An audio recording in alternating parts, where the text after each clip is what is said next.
कल्पना कीजिए कि आपने अकेले 233 साल पुराने बैंक को बर्बाद कर दिया। एक आदमी, एक गलती, एक वित्तीय आपदा। यह अविश्वसनीय कहानी है कि कैसे निक लीसन, एक अनधिकृत व्यापारी, ने 1 अरब 14 करोड़ डॉलर के घोटाले से बैरिंग्स बैंक को नष्ट कर दिया। बैरिंग्स बैंक एक प्रतिष्ठित ब्रिटिश मर्चेंट बैंक था, जिसकी स्थापना 1762 में फ्रांसिस बैरिंग ने की थी। यह दुनिया के सबसे पुराने वित्तीय संस्थानों में से एक था और वैश्विक वित्त में इसकी महत्वपूर्ण भूमिका थी। बैंक ने कई प्रमुख परियोजनाओं के वित्त पोषण में सहायता की, जिनमें 1803 का लुइसियाना खरीद समझौता, लुइसियाना परचेस, भी शामिल था। यह बैंक अंतरराष्ट्रीय व्यापार और निवेश बैंकिंग में अपनी विशेषज्ञता के लिए जाना जाता था। हालांकि अपनी दीर्घकालिक प्रतिष्ठा के बावजूद बैरिंग्स बैंक 1995 में एकमात्र ट्रेडर निक लीसन की लापरवाह हरकतों के कारण ढह गया। निक लीसन एक डेरिवेटिव्स ट्रेडर थे जो सिंगापुर में बैरिंग्स बैंक के लिए काम कर रहे थे।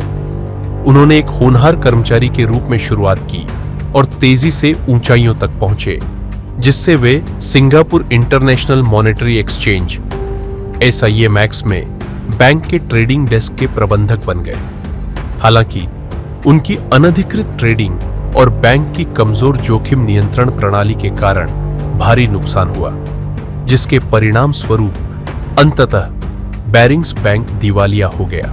1992 में लीसन को सिंगापुर भेजा गया ताकि वह बैरिंग्स बैंक के फ्यूचर्स और ऑप्शंस ट्रेडिंग का प्रबंधन कर सके। उनकी भूमिका आर्बिट्राज ट्रेडिंग करने की थी, जहां वे विभिन्न बाजारों में समान वित्तीय साधनों के बीच छोटे मूल्य अंतर का लाभ उठाते थे। सैद्धांतिक रूप से ये कम जोखिम वाले सौदे थे जो लगातार मुनाफा उत्पन्न करने के लिए बनाए गए थे। हालांकि लीसन को खतरनाक स्तर का नियंत्रण दिया गया था। वह ट्रेडर भी थे और स्वयं ही अपने सौदों की रिपोर्टिंग और सेटलमेंट के लिए जिम्मेदार थे। इसका मतलब था कि उनकी गतिविधियों की कोई स्वतंत्र निगरानी नहीं थी, जो कि एक गंभीर खामी साबित हुई। लीसन ने निक्केई 225 जापान के स्टॉक मार्केट इंडेक्स पर अनऑथराइज्ड ट्रेडिंग करना शुरू किया, जिसके लिए उन्होंने एक गुप्त खाता 88888 इस्तेमाल किया।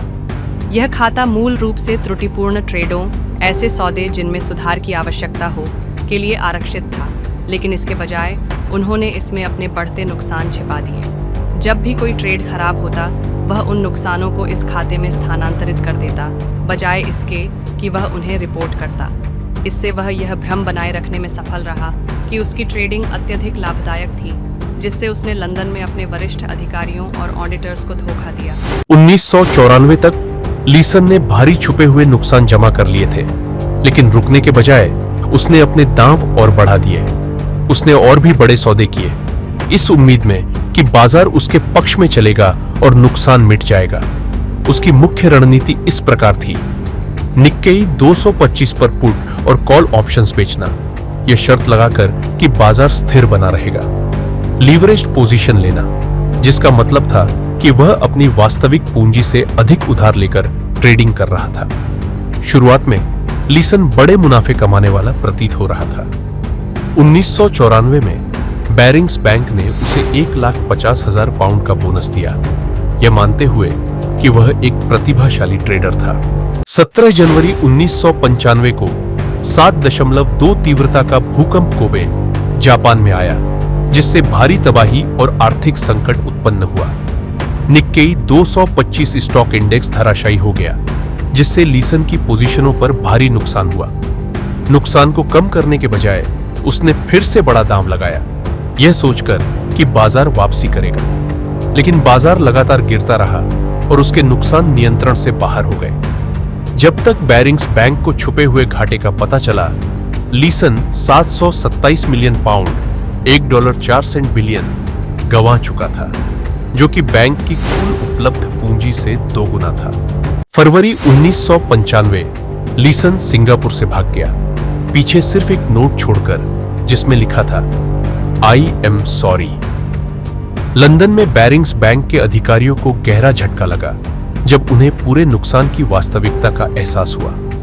बैंक के पास कोई रिकवरी का तरीका नहीं था, क्योंकि इसकी कुल पूंजी 440 मिलियन पाउंड थी, जो कि लीसन द्वारा किए गए नुकसान से काफी कम थी। 26 फरवरी 1995 को बैरिंग्स बैंक को आधिकारिक रूप से दिवालिया घोषित कर दिया गया। लीसन को जर्मनी में गिरफ्तार किया गया और सिंगापुर प्रत्यर्पित किया गया, जहां उसे 6 साल 6 महीने की सजा सुनाई गई धोखाधड़ी के लिए।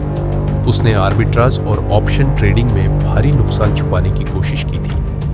बाद में उन्होंने रॉग ट्रेडर नामक एक किताब लिखी, जिस पर एक हॉलीवुड फिल्म बनी, जिसमें इवान मैकग्रेगर ने मुख्य भूमिका निभाई।